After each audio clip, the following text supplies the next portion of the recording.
जय माता दी। अब मैं आपको दुर्गा सप्तशती का 11वां अध्याय बताने जा रही हूँ। 11वां अध्याय प्रारंभ होता है देवताओं द्वारा देवी की स्तुति तथा देवी द्वारा देवताओं को वरदान। ऋषि बोले, देवी के द्वारा दैत्य शुंभ के मारे जाने पर इंद्र आदि सब देवताओं ने अग्नि को आगे करके अभिष्ट के प्राप्त होने के कारण कात्यायनी देवी की स्तुति करने लगे। उनके मुख कमल खिल गए थे। देवता बोले, हे शरणागत के कष्टों को दूर करने वाली देवी, सर्व विश्व की माता, प्रसन्न हो जाओ। हे विश्वेश्वरी, प्रसन्न हो और इस संसार की रक्षा करो। हे देवी, चराचर जगत की तुम ईश्वरी कही जाती हो। इस संसार की एकमात्र आधार तुम ही हो, क्योंकि तुम पृथ्वी पर रूप स्थित हो। हे देवी, आपका पराक्रम विपुल है। आप जल रूप होकर भी संपूर्ण जगत को तृप्त करती हो। भगवती, आप अत्यंत बल युक्त विष्णु जी की शक्ति हो तथा विश्व की उत्पन्न सर्वोपरि माया हो।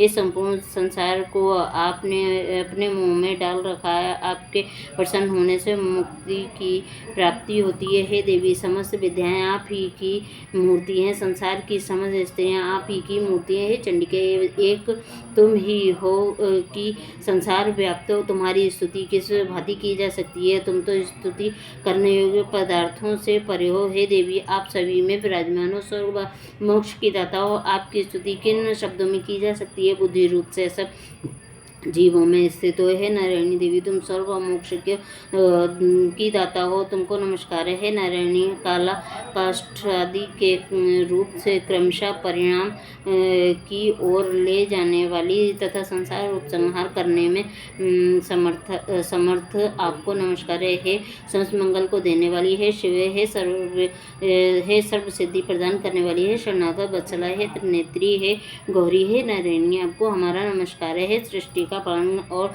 संहार सहित स्वरूप सनातनी, हे गुणाश्री, हे गुणमयी, हे नारायणी, आपको नमस्कार है। शरणागत दीन दुखियों के दुखों को हरण करने वाली तथा सबकी रक्षा करने वाली नारायणी, आपके लिए नमस्कार है। आप हंस युक्त विमान में बैठने वाली है, ब्रह्माणी स्वरूप धारण करने वाली है, कुशाओं के जल को प्रोक्षण करने वाली नारायणी, आपको नमस्कार है। महेश्वरी रूप से त्रिशूल, चंद्रमा और सर्प को धारण करने वाली तथा महावृषभ पर बैठने वाली नारायणी देवी, आपको नमस्कार। मोरों और मृगों से घिरी रहने वाली है, महाशक्ति धारण करने वाली कौमारी रूप धारणी निष्पापे नारायणी, आपको नमस्कार है। हे शंख, चक्र, गदा और सारंग, धनुष तथा उसमें उत्पन्न आयुधों को धारण करने वाली वैष्णवी स्वरूप है, आप प्रसन्न हो।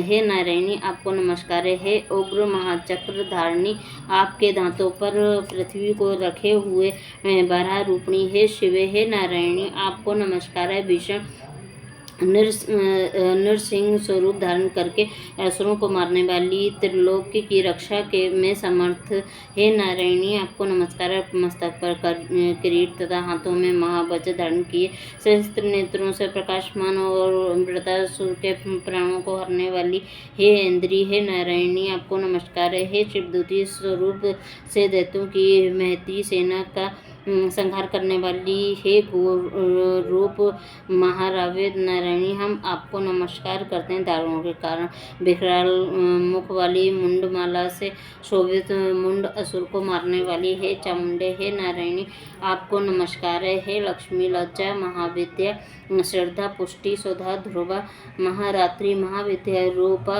नारायणी, आपको नमस्कार है। हे मेधा ऋषि, हे मेधा सरस्वती, वराभूति, बाभ्रवी, तामसी, नेता और ईशा स्वरूपी, हे नारायणी, आपको नमस्कार है। हे सर्वरूपा, सर्वेश्वरी, सर्वशक्तिमान, हे दुर्गे, आप हमारी समस्त भयों से रक्षा कीजिए, आपको नमस्कार है। हे कात्यायनी, 3 नेत्रों से विभूषित मुख वाली, हमारी संपूर्ण भयों से रक्षा करो, आपको नमस्कार। हे भद्रकाली, ज्वालाओं के समान भयानक और समस्त असुरों का विनाश करने वाली त्रिशूल, हमारी सभी भयों से रक्षा करें, आपको नमस्कार है। हे देवी, आपकी ध्वनि से अपनी ध्वनि से सब विश्व को व्याप्त कर असुरों के तेज का विनाशक आपका घंटा समस्त पापों से उसी प्रकार रक्षा करे जैसे माता अपने पुत्रों के को बुरे कर्मों से रक्षा करती है। हे चंडिके, असुरों के रक्त और चर्बी से रंगे हुए आपके हाथ में चमकता हुआ खड्ग आपकी रक्षा करे, हमारी रक्षा करे। हम आपको नमस्कार करते हैं। हे देवी, तुम प्रसन्न होने पर समस्त रोगों का नाश कर देती हो, रुष्ट होकर समस्त अभिलाषित कामनाओं का विनाश कर देती हो। आपके शरणागत मनुष्य पर कभी आपत्ति नहीं आती। जो आपके आश्रय होते हैं वे सबके आश्रय बन जाते हैं। हे अंबिके देवी, आपने अपने ही विधि स्वरूपों में विभाजित कर इन धर्मद्रोही असुरों का संहार किया। इन समस्त कामों के करने में किसी और की सामर्थ्य नहीं थी। समस्त विद्याओं में ज्ञान प्रकाशित करने वाली वेदों तथा शस्त्रों में आपका ही वर्णन है। आप ही संसार को अंधकार रूप ममता के गड्ढे से बचा सकती हो। जहाँ राक्षस, भयंकर विषैले सर्प, दुश्मन, चोर, डाकू और लुटेरों के दल तथा दानव दल हो, वहाँ तथा समुद्र के मध्य में आप विश्व की रक्षा करती हो। हे विश्वेश्वरी, आप विश्व की परिचालक स्वरूप होकर समस्त विश्व को धारण किए हुए हो। आपकी प्रार्थना भगवान विश्वेश्वर भी करते हैं। जो भक्ति तथा नम्रता सहित आपके सन्मुख नतमस्तक होते हैं वे संपूर्ण विश्व के आश्रय होते हैं। हे देवी, आप प्रसन्न होइए। आपने इस समय जिस प्रकार असुरों का वध करके तत्काल ही हमारी रक्षा की है, उसी प्रकार हमारी असुरों से सदा रक्षा करती रहना। संपूर्ण विश्व के पापों तथा उत्पाद कारण पैदा होने वाली महामारी आदि बड़े उपद्रवों को शीघ्र ही दूर करें। विश्व के समस्त दुखों को दूर करने वाली हे देवी, आपके चरणों में पड़े हैं हम पर प्रसन्न होइए। त्रिलोक के निवासियों की पूजनीय परमेश्वरी, आप हम सबको वर दें। तब देवी बोली, हे देवगण, मैं वरदान देने वाली हूँ। जगत के उपकार करने वाले अभिलाषित वर मुझसे मांगो, मैं अवश्य दूंगी। तब देवता बोले, हे अखिलेश्वरी, आप इस त्रिलोक की समस्त बाधाओं का दमन करती रहिए, हमारे दुश्मनों का विनाश करती रहिए। देवी बोली, मनवंतर के 28वें युग में शुंभ और निशुंभ नामक दोनों महाअसुर फिर पैदा होंगे। तब मैं नंदी गोप के घर में उनकी पत्नी यशोदा के गर्भ से उत्पन्न होकर के विंध्याचल पर्वत पर उन दोनों महाअसुरों का संहार करूंगी। तत्पश्चात पृथ्वी पर अत्यंत उग्र स्वरूप से अवतार लेकर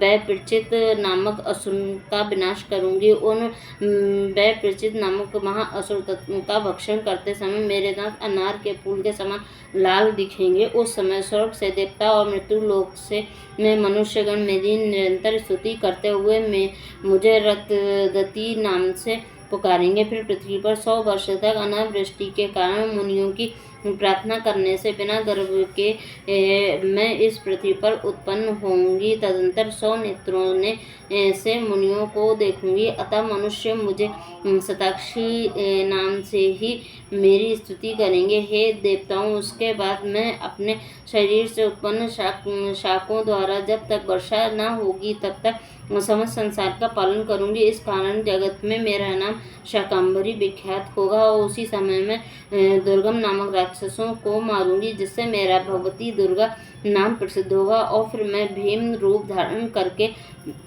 मुनि जनों की रक्षा के लिए हिमालय वासी असुरों का भक्षण करूंगी। इस प्रकार मेरा भीमा देवी